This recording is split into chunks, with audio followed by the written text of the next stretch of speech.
of the games we love to play. Let me introduce to you our first panel member. He is our very own former Dallas Cowboy quarterback, and he will get us started with football. Take it away, Reagan Webb. Let's start off with roller coasters. Walter Camp was considered the father of football. 1892 was a year pro football began. In 1922, the NFL formed.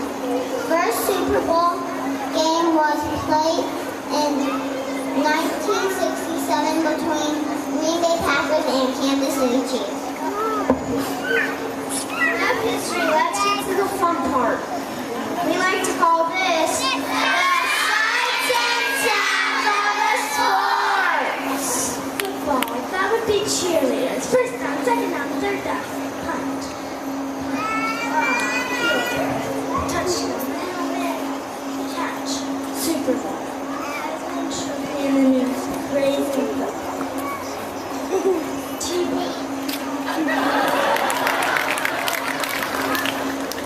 And now we have Mr. Brown and about students asking, are you ready for some football? I'll spend the time to the end zone and scoring a pretty right and taking care of it.